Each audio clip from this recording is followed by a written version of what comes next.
आप सभी वैष्णव वृंदों को मैं दंडवत नमन करता हूं। हम लोग पहले ईश्वर का वाचन करेंगे, ईश्वर की प्रार्थना करेंगे, वंदन करेंगे और फिर आगे बढ़ेंगे।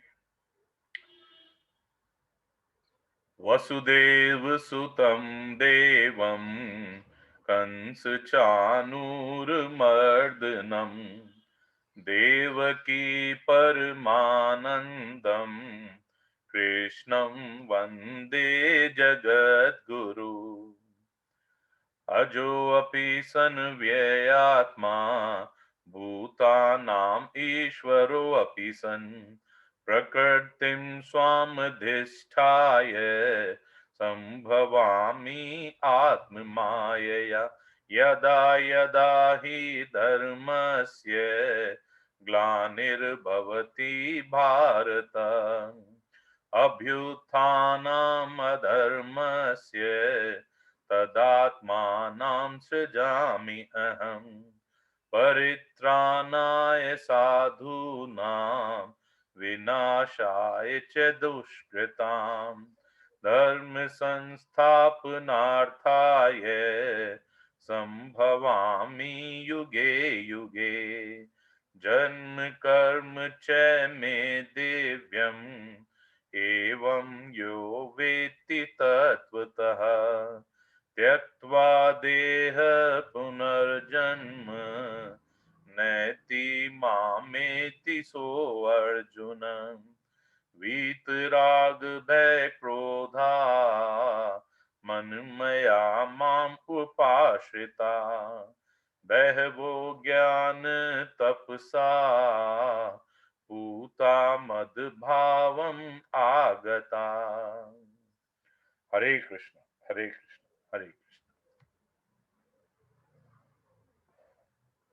देखिए, कल हम लोगों ने 25वें श्लोक तक का वाचन ले लिया था और आपको स्मरण होगा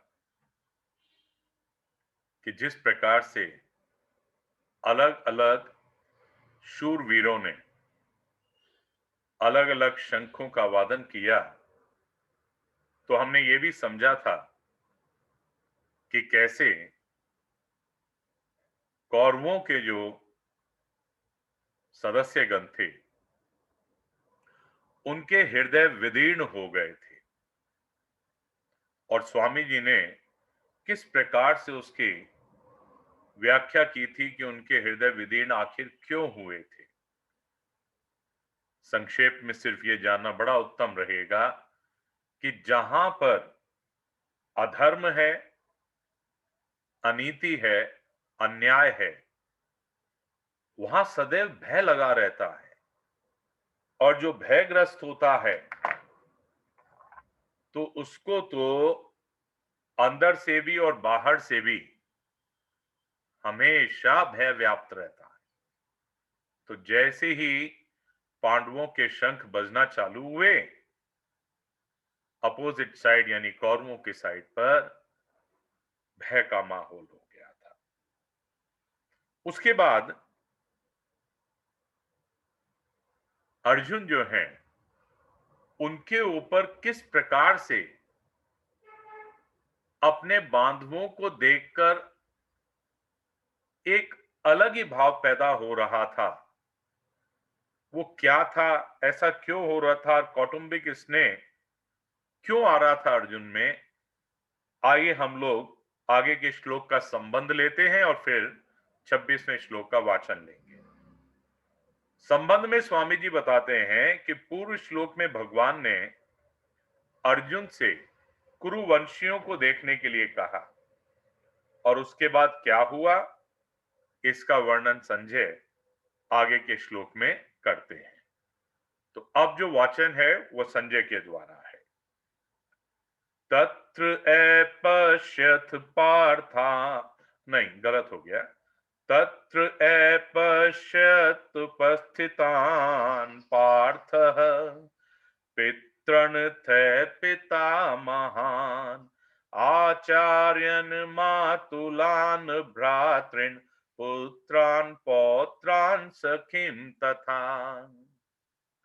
श्वेशुरान् सुहृदश्च एव सैन्योर्भयोरपि। इस श्लोक के अंदर जो महत्वपूर्ण बात आई है, उन्होंने किस किस को देखा उसके बारे में बताया है। देखिए, पहले इसका हिंदी वाचन लेते हैं। उसके बाद प्रथानंदन अर्जुन ने उन दोनों ही सेनाओं में स्थित पिताओं को, पितामहों को, आचार्यों को, मामाओं को, भाइयों को, पुत्रों को, पौत्रों को तथा मित्रों को, ससुरों को और सुहृदों को भी देखा। ये सारे के सारे उनके सगे संबंधी थे जिनको अर्जुन ने देखा।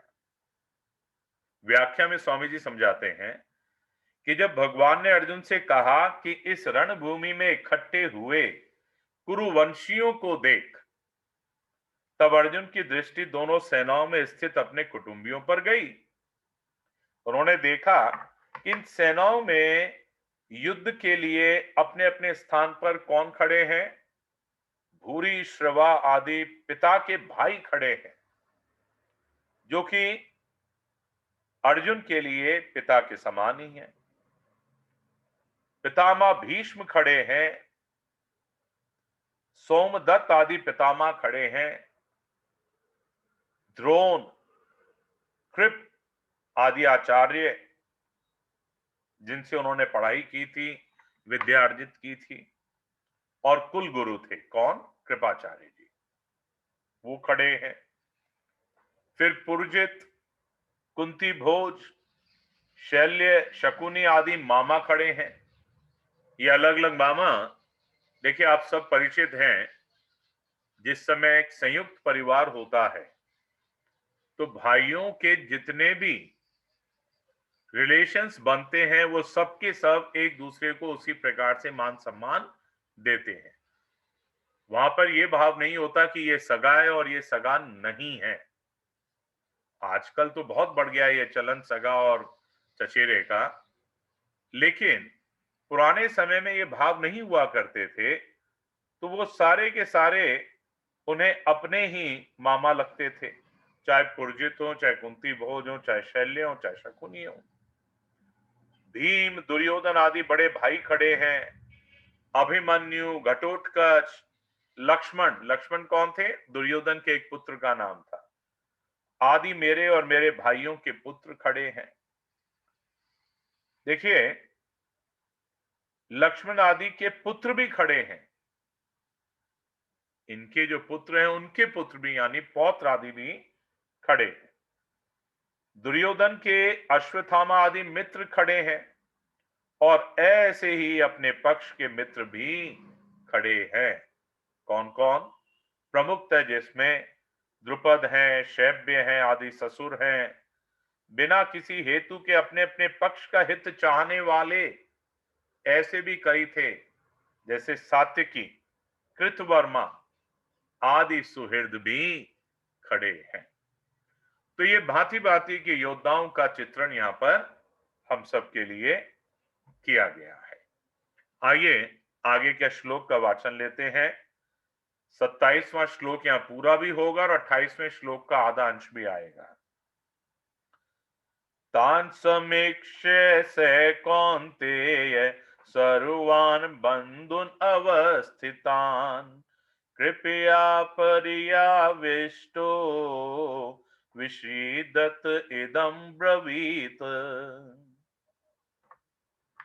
देखिए, अवस्थितान यानी अपनी अपनी जगह पर स्थित जो है, और अब्रवीत का मतलब हुआ बोले।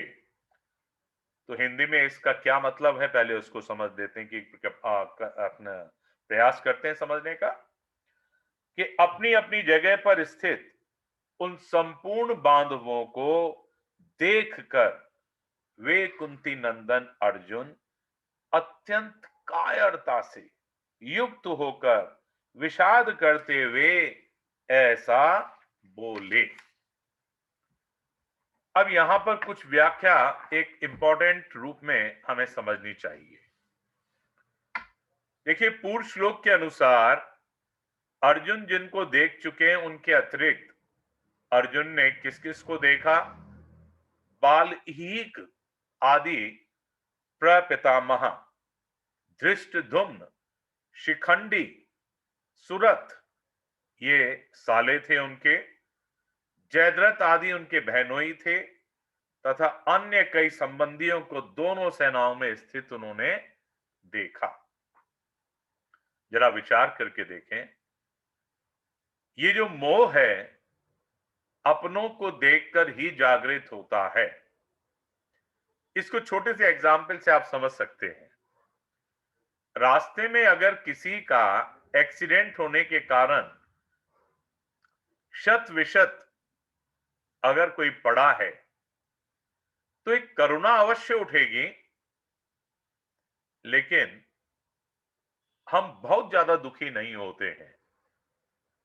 थोड़ा बहुत तो होते हैं क्योंकि भगवान के अंश जो ठहरे और भगवान हमारे अंदर विराजमान है ना।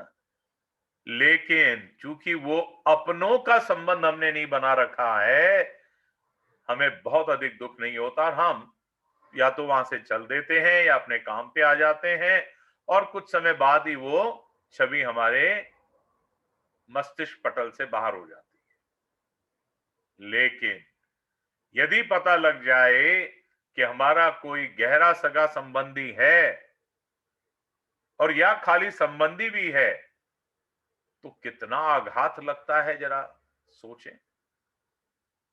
यही तो मोहित अवस्था है जिसकी ओर भगवान और स्वामी जी ध्यान आकर्षण कर रहे हैं। जब किसी चीज को या किसी व्यक्ति को हम अपना मान लेते हैं तो ये अपना मानना ही मोहित अवस्था में आ जाना है। देखिए आगे समझते हैं। स कौन्तेय कृपया पर्याविष्ट, इन पदों में स कौन्तेय कहने का क्या तात्पर्य है? तात्पर्य है कि माता कुंती ने जिनको युद्ध करने के लिए संदेश भेजा था और जिन्होंने शूरवीरता में आकर क्या कहा था कि मेरे साथ दो हाथ करने वाले कौन हैं, ऐसे मुख्य मुख्य योद्धाओं को देखने के लिए भगवान श्री कृष्ण को दोनों सेनाओं के बीच में रथ खड़ा करने की जो आज्ञा दी थी, वे ही कुंती नंदन अर्जुन अत्यंत कायरता से युक्त हो रहे हैं। दोनों ही सेनाओं में जन्म के और या फिर विद्या के संबंधी ही संबंधी देखने से अर्जुन के मन में विचार आया। क्या विचार आया? कि भाई युद्ध में चाहे हमारे पक्ष के खड़े हो, चाहे उस पक्ष के लोग हों, चाहे हमारे पक्ष के मरे, चाहे उस पक्ष के मरे, जब सब कुछ हमारा ही है तो नुकसान भी तो हमारा ही होगा। जब सारे ही लोग हमारे हैं तो मरेंगे भी तो हमारे ही। ऐसा विचार आने से अर्जुन की युद्ध करने की इच्छा मिट जाती है। अब आप अंदाजा लगाइए, कुछ समय पूर्व अर्जुन क्या थे और अब क्या है। और जब अंदर से इच्छा मिट गई तो कायरता ने उनको घेर लिया। अब इस कायरता को भगवान ने आगे दूसरे अध्याय में भी बताया है। दूसरे तीसरे श्लोक में भगवान कहेंगे कश्मलम हृदयोद्बलम, और अर्जुन ने स्वयं ने भी स्वीकार किया है। क्या कहते हैं अर्जुन स्वयं दूसरे अध्याय के 7वें श्लोक में? कार्पण्य दोषो अभिहित स्वभाव, यानी कायरता रूपी दोष से मेरा स्वभाव अपहृत हो गया है। देखिए अर्जुन कायरता से आविष्ट हुए हैं, कृपया विष्ट। इससे सिद्ध क्या होता है?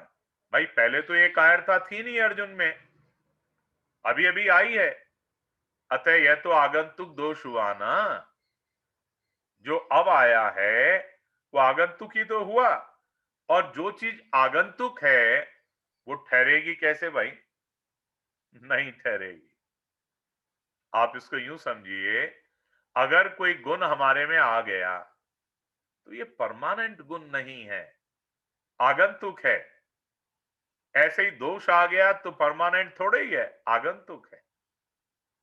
स्थायी रूप से तो केवल एक ही भाव है कि कृष्ण मेरे हैं और मैं कृष्ण का हूं, है ना। इसके अलावा और कोई भाव नहीं आना चाहिए। यही एक स्थायी भाव है। अच्छा, एक चीज बताइए, जितने भी आपके या मेरे रिलेशन हैं, क्या इस जन्म से पहले हमें कोई स्मृति है कौन कौन हमारे रिलेशन में था? नहीं होगी, और इस जन्म के बाद भी नहीं रहेगी। जैसे ये स्थूल शरीर हमारा छूटा, ये जितने भी रिलेशन इस स्थूल शरीर के, मेरे और आपके, किसी के भी हैं, वो सारे के सारे मिट जाएंगे। और जो मिट जाते हैं वो फिर परमानेंट कैसे हुए, स्थायी कैसे हुए?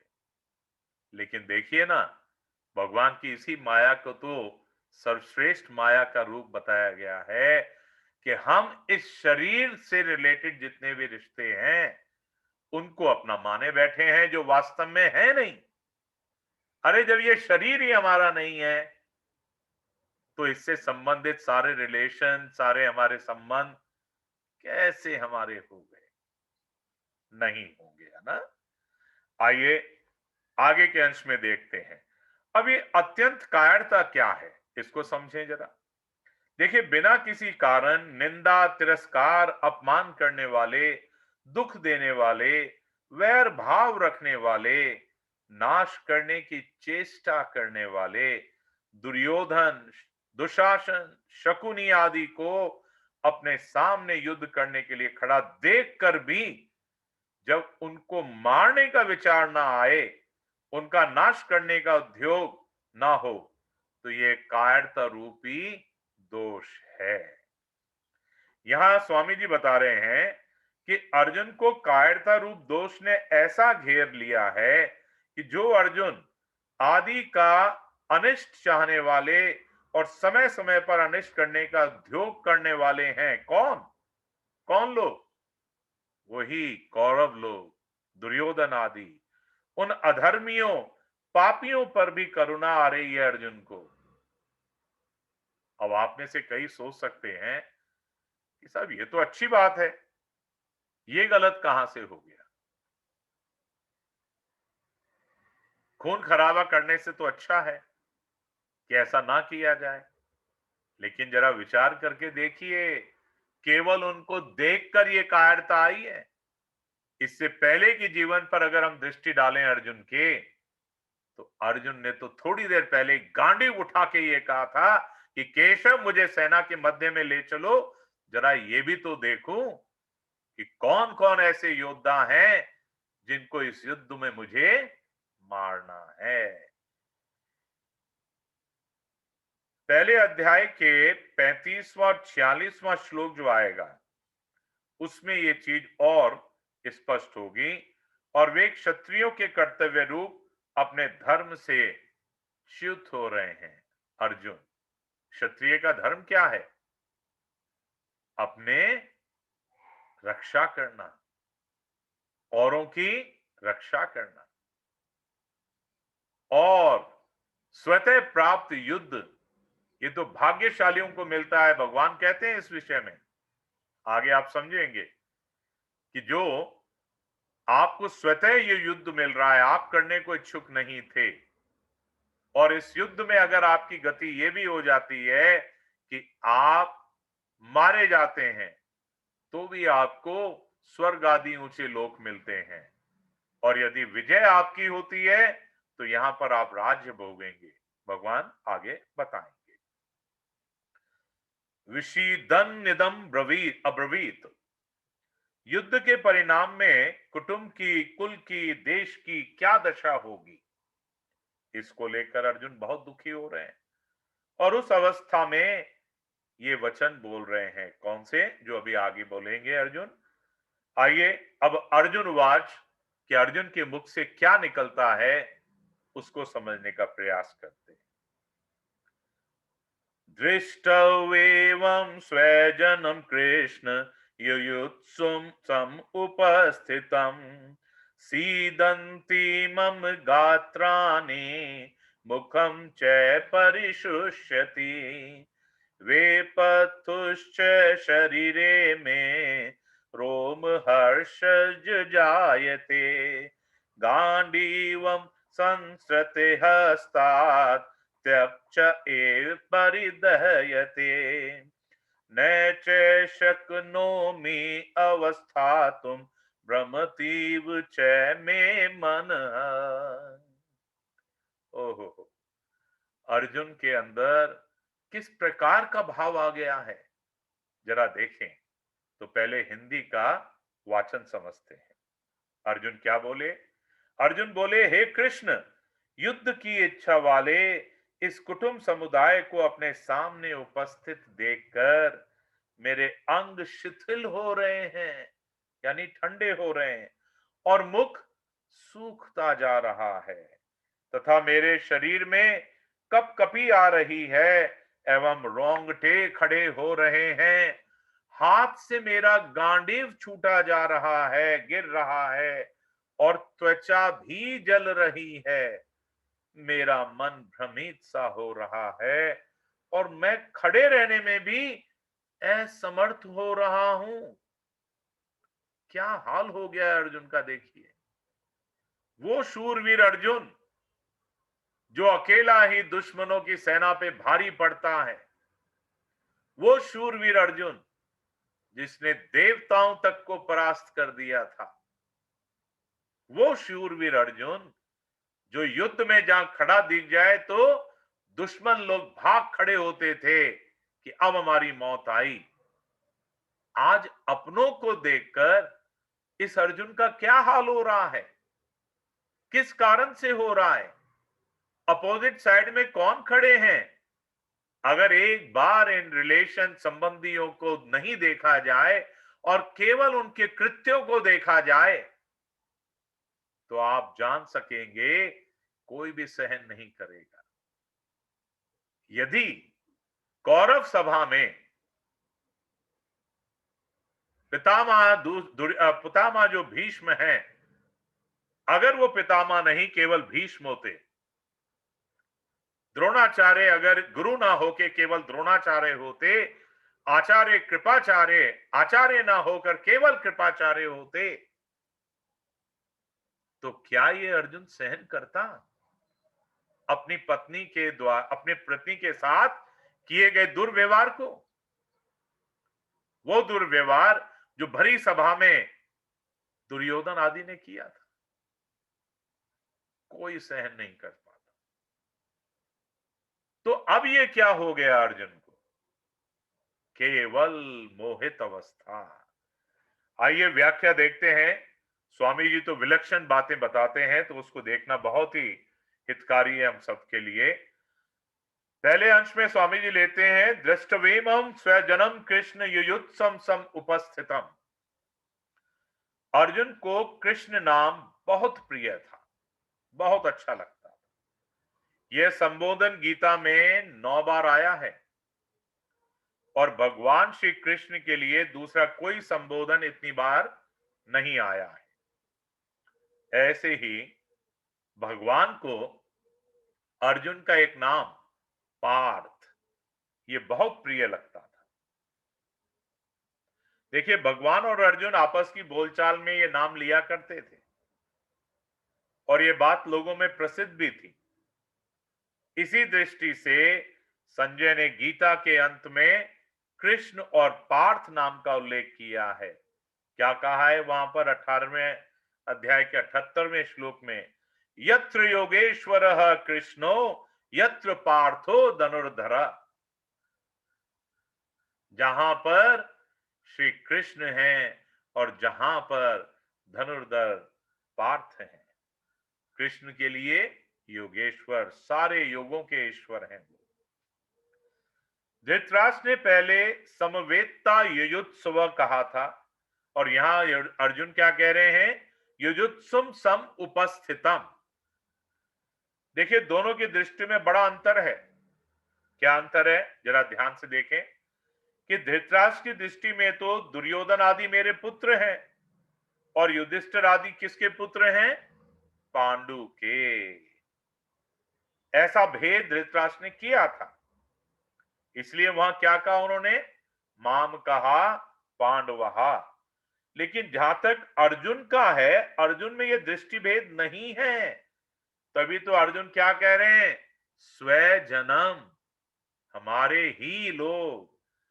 अब देखिए ना, दोनों पक्षों के लोग जिसमें स्वजनम में आ जाते हैं, तो तात्पर्य क्या हुआ कि धृतराष्ट्र को तो युद्ध में अपने पुत्रों के मरने की आशंका से भय है, शोक है, लेकिन अर्जुन को दोनों ओर के, स्वयं के भी और प्रतिपक्ष में जो खड़े हुए हैं उनके मारे जाने की आशंका से शोक हो रहा है। किसी भी तरफ कोई भी मरे, अर्जुन की नजरों में क्या है कि है तो हमारे कुटुंबी ही। देखिए एक और निचोड़ कितना गहरा स्वामी जी निकालते हैं। स्वामी जी कहते हैं कि दृष्टवा पद 3 बार आया है अब तक। दृष्टवा कैसे कैसे, देखिए पहले अध्याय में दूसरे श्लोक में आया दृष्टवा तु पांडवा नीकम, फिर 20वें श्लोक में आया व्यवस्थितान दृष्टवा धराष्ट्र राष्ट्रान, और यहां दृष्टवेमम स्वजनम 28वें श्लोक में अभी आया। अब इन तीनों का तात्पर्य है कि दुर्योधन का देखना तो एक तरफ का ही था, अर्थात दुर्योधन का तो युद्ध का एक ही भाव रहा, परंतु अर्जुन का देखना दो तरह का हो गया। कैसे हुआ दो तरह का? देखिए पहले तो अर्जुन धृतराष्ट्र के पुत्रों को देखकर वीरता में आकर युद्ध के लिए धनुष उठाकर खड़े हो जाते हैं, 20वें श्लोक को देखिएगा, है ना। और अब स्वजनों को देखकर कायरता से आविष्ट हो रहे हैं, युद्ध से उपरत हो रहे हैं, और उनके हाथ से धनुष गिर रहा है। तो देखने देखने का अंतर देखिए, वही अर्जुन 20वें श्लोक के अनुसार वीरता में खड़े हुए थे देखकर, और वही अर्जुन अब 28वें श्लोक में दृष्टि क्या पड़ रही है, कायरता की। सीदंती मम गात्राणि मुखम च परिशुष्यति। उसके बाद पूरा श्लोक जो है, वेपथुश्च शरीर में रोम हर्ष जायते गांडीवम संस्कृते हस्तात चक्षेव परिदहते न च शक्नोमि अवस्थातुम भ्रमतीव च में मनः। इसका क्या भाव है, आइए समझें। अर्जुन के मन में युद्ध के भावी परिणाम को लेकर चिंता हो रही है, दुख हो रहा है।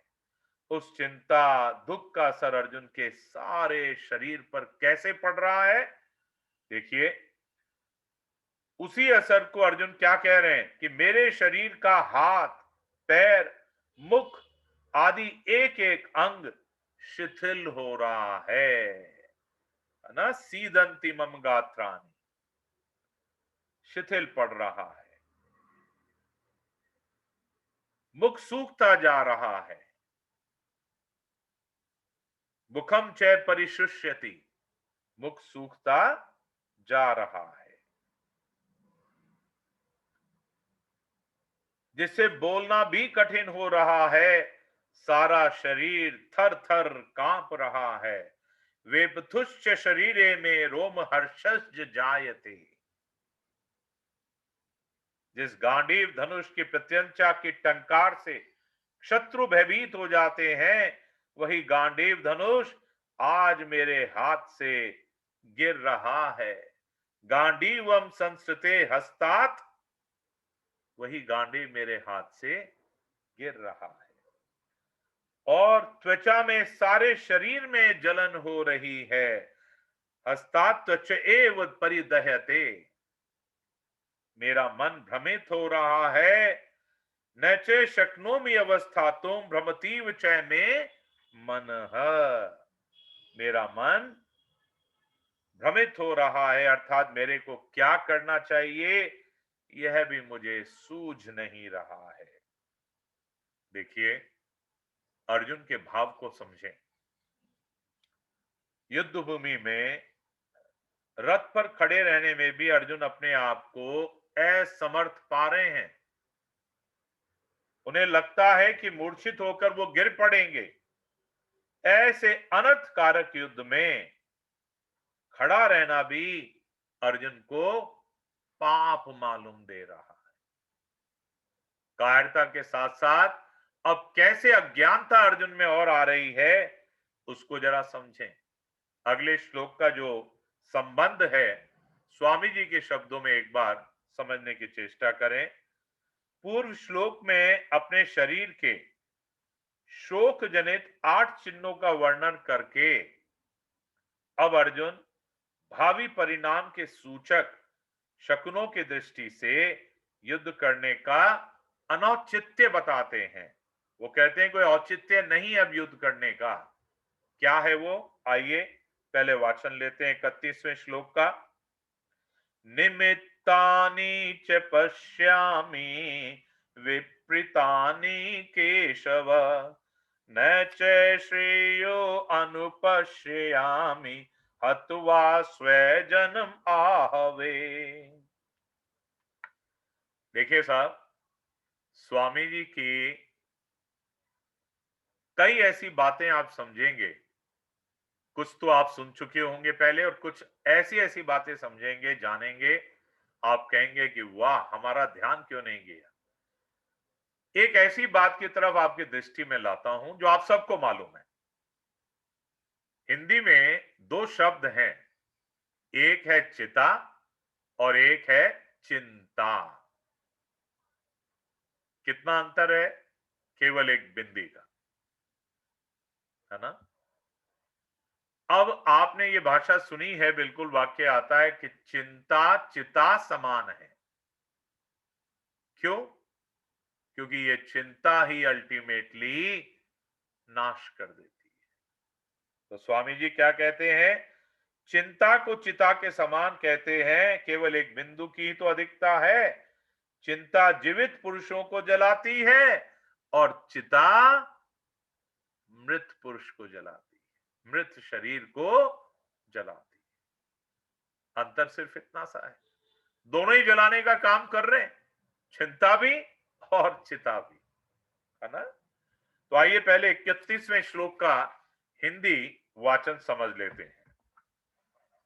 अर्जुन कहते हैं, हे केशव, मैं लक्षणों यानी शकुनों को भी विपरीत देख रहा हूं और युद्ध में स्वजनों को मारकर श्रेय लाभ भी नहीं देख रहा। निमित्तानि च पश्यामि विपरीतानि केशव, यानी हे केशव, मैं शकुनों को भी विपरीत देख रहा हूं। कौन से शकुन की बात है, जरा समझिए, देखिए, बहुत इंपॉर्टेंट है। स्वामी जी जिस जिस चीज की बखिया उधेड़ के रखते हैं ना, उसको जानना बहुत जरूरी है। तो वो कहते हैं जितने भी शकुन होते हैं वे किसी अच्छी या बुरी घटना के होने में निमित्त नहीं होते, अर्थात वे किसी घटना के निर्माता नहीं होते, प्रत्युत भावी घटना की केवल सूचना देने वाले होते हैं। शकुन बताने वाले प्राणी भी वास्तव में शकुनों को बताते नहीं हैं, किंतु उनकी स्वाभाविक चेष्टा से शकुन सूचित होते हैं। तो इस बात को इस रूप में समझिएगा। तो आगे देखते हैं अर्जुन क्या कह रहे हैं कि हे केशव, मैं शकुनों को विपरीत ही देख रहा हूं। तात्पर्य है कि किसी भी कार्य के आरंभ में मन में जितना अधिक उत्साह हर्ष होता है, वह उत्साह उस कार्य को उतना ही सिद्ध करने वाला होता है। परंतु अगर कार्य के आरंभ में ही उत्साह भंग हो जाता है, मन में संकल्प विकल्प ठीक नहीं होते, तो उस कार्य का परिणाम अच्छा नहीं होगा। इसी बात से अर्जुन कह रहे हैं कि अभी मेरे शरीर में अवयवों का शिथिल होना, कपकपी होना, मुख का सूखना आदि जितने भी लक्षण हो रहे हैं, ये सब के सब विपरीत लक्षण हो रहे हैं। व्यक्तिगत शकुन भी ठीक नहीं हो रहे। अब कौन से व्यक्तिगत शकुनों की बात अर्जुन कर रहे हैं, जरा दृष्टि रखें। देखिए, अर्जुन शरीर में होने वाले लक्षणों को भी शकुन मान रहे हैं। जैसे वास्तव में शकुन होते नहीं है, लेकिन क्या क्या है वो? ये तो शोक के कारण इंद्रियां, शरीर, मन, बुद्धि में होने वाले विकार हैं। कमजोरी जब आती है तो कई बार ठंड नहीं लगती है क्या? विचार करके देखिए। तो यहां पर इनको कोई शकुन मान ले, गलत है। क्योंकि ये तो शरीर की कमजोरी है, इस कारण से बीमारी, ठंड इत्यादि लक्षण आ जाते हैं। आगे, इसके सिवाय आकाश से उल्कापात होना, असमय में ग्रहण लगना, भूकंप होना, पशु पक्षियों का भयंकर बोली बोलना, चंद्रमा के काले चिन्ह का मिट सा जाना, बादलों से रक्त की वर्षा होना आदि जो पहले शकुन हुए हैं वे भी ठीक नहीं हुए हैं। इस तरह अभी के और पहले के इन दोनों शकुनों की ओर जब अर्जुन देखते हैं तो उनको लगता है कि दोनों ही शकुन विपरीत हैं, अर्थात भावी अनिष्ट के सूचक दिखते हैं। ऐसा अर्जुन भाव प्रकट कर रहे हैं। इस श्लोक के दूसरे अंश को भी ले लीजिए। क्या है वहां पर? न च श्रेयोन अनुपश्यामी हत्वा स्वयं स्व जन्म आहवे। पुनः ले रहा हूं, न च श्रेयो अनुपश्यामी हत्वा स्व जन्म आहवे। यानी युद्ध में अपने कुटुंबियों को मारने से हमें कोई लाभ होगा, ऐसी बात नहीं है। इस युद्ध के परिणाम में हमारे लिए लोक और परलोक दोनों ही हितकारक नहीं दिखते। क्या कारण है इसका? कारण है कुल का नाश। जो अपने कुल का नाश करता है वह अत्यंत ही पापी होता है। अतः कुल का नाश करने से हमें पाप ही लगेगा, जिससे नरकों की प्राप्ति होगी। तो हम में से कई ऐसे होंगे जो अर्जुन के इस भाव को पढ़कर समझकर ऐसा लगेगा कि बिल्कुल सही तो कह रहे हैं अर्जुन, बिल्कुल सही कह रहे हैं अर्जुन। ऐसे युद्ध से क्या लाभ जो अपने लोगों को ही मार डाले। लेकिन भगवान की विलक्षण बात क्या है उसको समझेंगे। इस अध्याय के अंत तक हमारे यही भाव रहेंगे कि अर्जुन ने जितने भी तर्क दिए हैं आप या मुझे सही से प्रतीत होते चलेंगे। देखिए, श्लोक में निमित्तानि पश्यामि और एक आया है श्रेय अनुपश्यामि। ये जो दोनों बातें उसके लिए स्वामी जी क्या बताते हैं कि यहां पश्यामी क्रिया भूतकाल में और वर्तमान के शकुनों के विषय में है और अनुपश्यामी क्रिया भविष्य के परिणाम के विषय में आई है। इन दोनों वाक्यों में अर्जुन का यह कहना कि मैं शकुनों को देखूं या स्वयं विचार करूं, दोनों ही रीति से युद्ध का आरंभ और उसका परिणाम हमारे लिए और संसार मात्र के लिए हितकारक नहीं दिखता। आइए अब अगले श्लोक का संबंध एक बार देखते हैं। स्वामी जी कहते हैं, जिसमें न तो शुभ शकुन दिखते हैं और न श्रेय ही दिखता है, ऐसी अनिष्ट कारक विजय को प्राप्त करने की अनिच्छा अर्जुन आगे के श्लोक में प्रकट करते हैं। तो अर्जुन क्या कहते हैं, जरा इसका संस्कृत में वाचन लेते हैं। न कांक्षे विजयम कृष्ण न च राज्यम सुखानि च किम नो राज्येन गोविंद किम भोगै जीवितेन वा। हे कृष्ण, मैं न तो विजय चाहता हूं न राज्य ही चाहता हूं और न सुखों को ही चाहता हूं। हे गोविंद, हम लोगों को राज्य से क्या लाभ, भोगों से क्या लाभ अथवा जीने से भी क्या लाभ। देखिए, अब धीरे धीरे अर्जुन डिप्रेशन में जा रहे हैं। डिप्रेशन में जा रहे हैं अर्जुन। अपने जयपुर के एक बहुत बड़े मानसिक रोग चिकित्सक हैं, उनके कथन मैं बता रहा हूं जो हमने सुने हैं। उनका नाम स्मरण आते ही बताऊंगा आप लोगों को। और आपको खुशी होगी कि वो अपने बड़े सर के शिष्य भी रह चुके हैं। उनका कथन ये था कि एक बार वो एक बहुत बड़े डेलीगेशन का हिस्सा बनकर अमेरिका गए थे और अमेरिका में डिप्रेशन के बीमार लोगों की जो लक्षण होते हैं, उन लक्षणों में अधिकांश लक्षण यहां जो अर्जुन बता रहे हैं वो लक्षण थे कि इन लक्षणों के कारण डिप्रेशन में व्यक्ति चला जाता है। अब जरा विचार करके देखिए। शिव गौतम, डॉक्टर शिव गौतम उनका नाम है।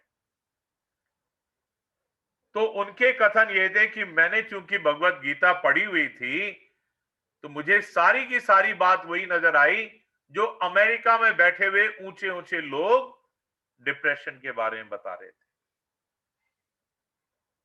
तो हमारे भगवत गीता ग्रंथ के अंदर जो भी चीज लिखी हुई है पूर्णतया सत्यांश है।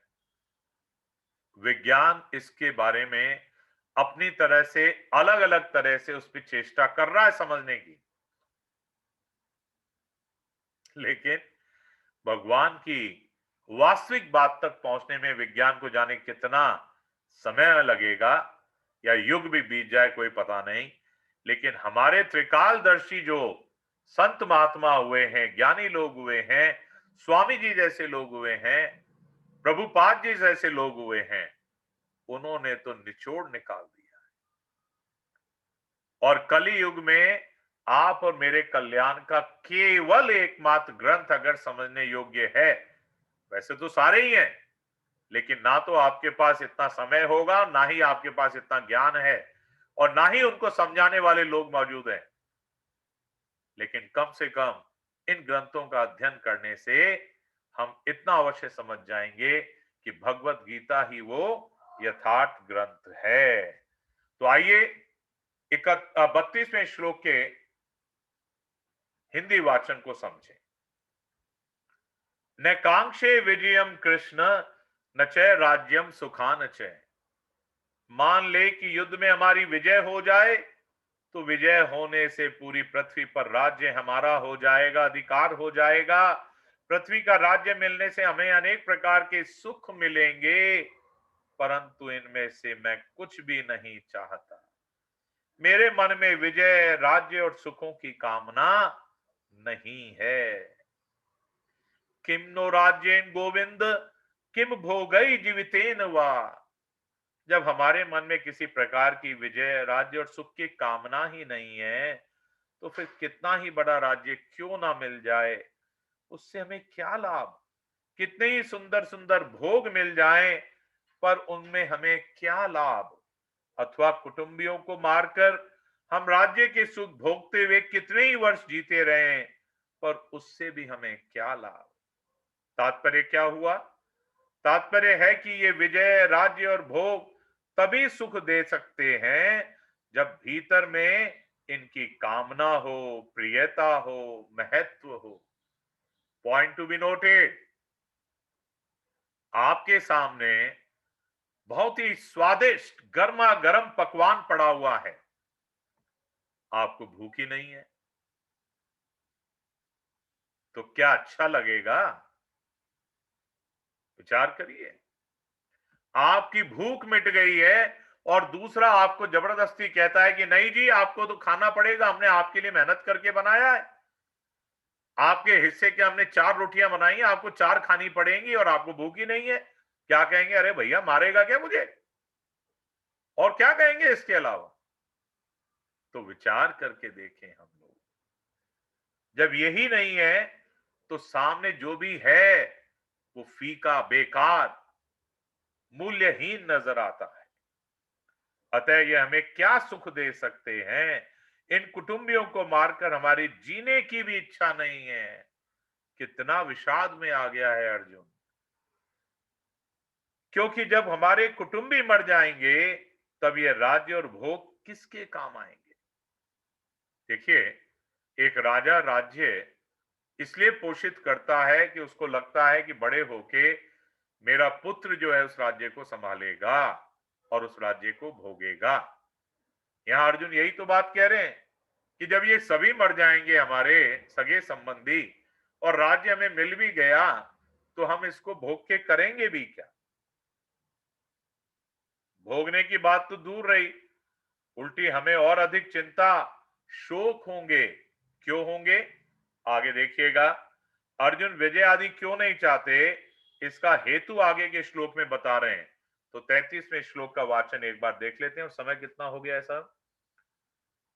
ठीक है, यही श्लोक आज एक और ले पाएंगे हम, अंतिम श्लोक आज का।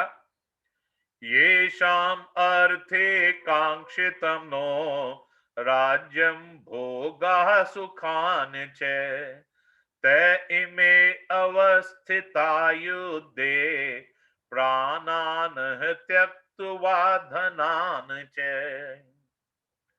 जिनके लिए हमारी राज्य भोग और सुख की इच्छा है, वे ही सब के सब अपने प्राणों की और धन की आशा का त्याग करके युद्ध में खड़े हैं, है ना।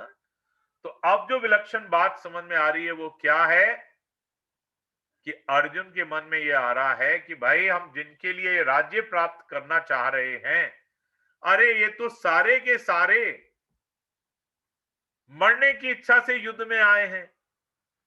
लड़ने के लिए खुद मरेंगे या दूसरों को मारेंगे किसको क्या पता युद्ध में। आइए व्याख्या समझते हैं। ये शाम अर्थे कांक्षितम नो राज्यम भोगः सुखान च। हम राज्य सुख भोग आदि जो चाहते हैं उनको अपने व्यक्तिगत सुख के लिए तो चाहते नहीं है।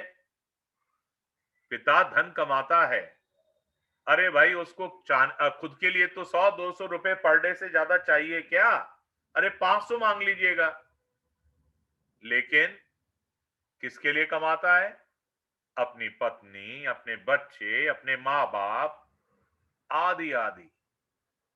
कहने का मतलब ये है कुटुंबियों के लिए। तो यहां वही बात आ रही है, खाली अपने व्यक्तिगत सुख के लिए तो चाहते नहीं, प्रतिदिन कुटुंबियों, प्रेमियों, मित्रों आदि के लिए ही चाहते हैं।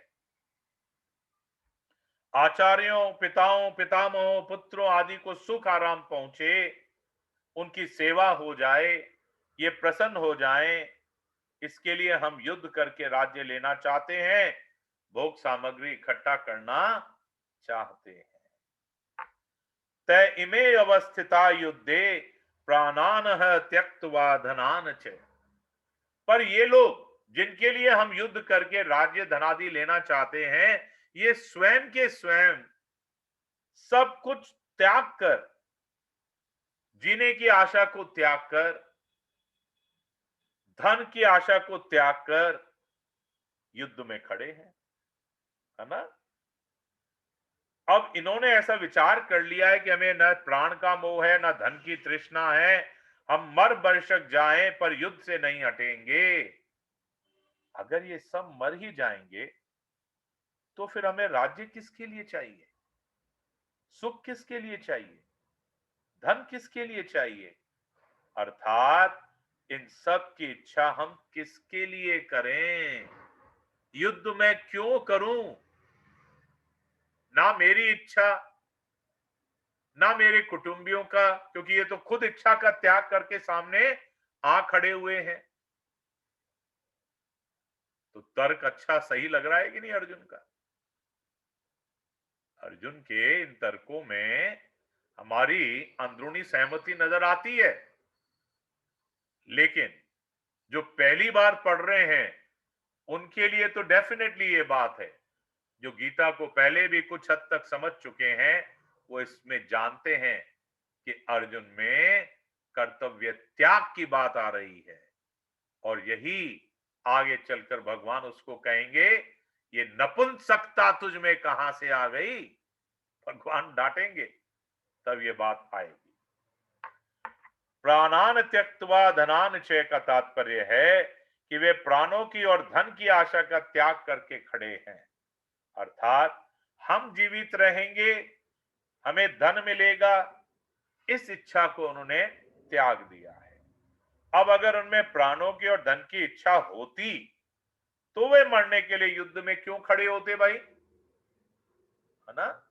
आप विचार करके देखिए, युद्ध में तो ये रहता ना कि भाई या तो हम मारे जाएंगे और या जीतेंगे, तो हमें क्या मालूम, चलो कोई बात नहीं हम तो युद्ध करेंगे।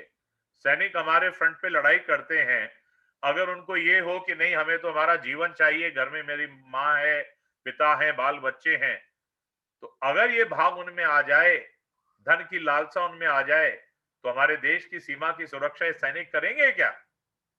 नहीं, ये इस मोह को त्याग कर वहां जाते हैं सीमा को सुरक्षित रखने के लिए। अगर उनमें प्राणों की और धन की इच्छा होती तो मरने के लिए युद्ध में थोड़े खड़े होते। अतः यह प्राण और धन का त्याग करने का तात्पर्य उनकी आशा का त्याग करने में ही है। हम एक और श्लोक ले सकते हैं, उसके लिए भी थोड़ा समय है अभी, है ना। अब यहां आगे के श्लोक से संबंध देखिए, जिनके लिए हम राज्य भोग और सुख चाहते हैं वे लोग कौन हैं, इसका वर्णन अर्जुन आगे के 2 श्लोकों में करते हैं। तो 34वें श्लोक में क्या आया है, आचार्य पितर पुत्र तथैव च पितामह मातुलः श्वशुरः पौत्रः श्यालः संबंधन ही तथा एतान् हन्तुम् इच्छामि धनतो अपि मधुसूदन अपि त्रैलोक्य राज्यस्य हेतुः किम नो मही कृते।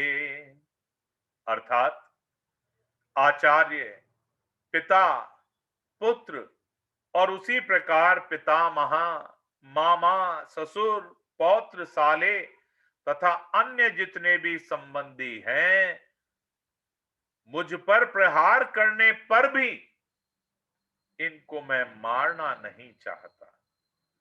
और हे मधुसूदन, मुझे त्रिलोकी का राज्य मिलता हो तो भी मैं इनको मारना नहीं चाहता, फिर पृथ्वी के लिए तो मैं इनको मारूं ही क्यों। इन दोनों श्लोकों में अर्जुन ज्ञान की बातें कर रहे हैं। अर्जुन को शूरवीरता नहीं, बल्कि लग रहा है कि उनका ज्ञान श्रेष्ठ है, कि भाई ये सब अपनी अपनी इच्छाएं त्याग कर आए हैं, हम जीत जाएंगे तो हम राज्य भोगेंगे क्या, और फिर जब हमें राज्य भोगना ही नहीं है, हमने भी अपनी इच्छा त्याग दी है, तो हमारे इन सारे सगे संबंधियों को मारकर हमें हासिल क्या हो जाएगा। अरे हम तो त्रिलोकी का राज्य भी नहीं चाहते, तो खाली इस पृथ्वी के राज्य को लेकर क्या करेंगे। इस प्रकार से इस श्लोक में भाव आया है, लेकिन यहां पर हमें थोड़ा सा व्याख्यांश चाहिए, जो स्वामी जी ने बहुत अच्छे ढंग से हमारे लिए लिखे हैं। तो हम कल इसी श्लोकों की व्याख्या से प्रारंभ करेंगे। आज का समय हम यहीं पे विराम देना चाहेंगे। अब आपका कोई एक आध प्रश्न हो जो इन श्लोकों से संबंधित हो तो सर्वोत्तम है, अन्यथा जो भी प्रश्न आप करेंगे मैं प्रयास करूंगा उसका उत्तर यदि मुझे मालूम है तो आप तक मैं रख सकूं। किसी की कोई जिज्ञासा हो या कोई टिप्पणी हो, दोनों ही तरह से आप बताइएगा।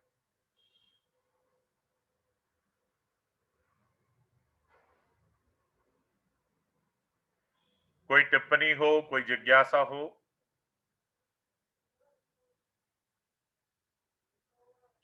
तो ऐसा लग रहा है कि शायद आज कोई प्रश्न नहीं है, तो आइए हम लोग, संध्या का समय हो ही रहा है, तो पहले आप में से कोई एक व्यक्ति अनम्यूट कर लेंगे। शोभा जी, चलिए आप भी अनम्यूट करिएगा। हरे कृष्ण सर। हरे कृष्णा। हम लोग पहले संकीर्तन कर लेते हैं और उसके बाद स्मरण करते हुए भगवान को जय जयकारा करेंगे। गोविंद जय जय गोपाल जय जय, गोविंद जय जय गोपाल जय जय, राधा रमन हरि गोविंद जय जय, राधा रमन हरि गोविंद जय जय गोविंद जय जय गोपाल जय जय गोविंद जय जय गोपाल जय जय राधा रमन हरि गोविंद जय जय राधा रमन हरि गोविंद जय जय राधा रमन हरि गोविंद जय जय राधा रमन हरि गोविंद जय जय नाम संकीर्तनम यस्य सर्व नाम पाप प्रणाशनम प्रणामो दुक्षम नस्तम नमामि हरि परम। बोलो वृंदावन बिहारी लाल की जय, बांके बिहारी लाल की जय, राधा गोविंद सरकार की जय, आज के आनंद की जय। जय जय श्री राधे। आप सभी वैष्णव वृंदों के चरणों में पुनः नमन करता हूं, और यदि आज के वाचन में कोई अशुद्धि रह गई है, त्रुटि रह गई है, तो भगवान श्री कृष्ण और आप सब मुझे क्षमा करें। हरे कृष्ण हरे कृष्ण हरे कृष्ण।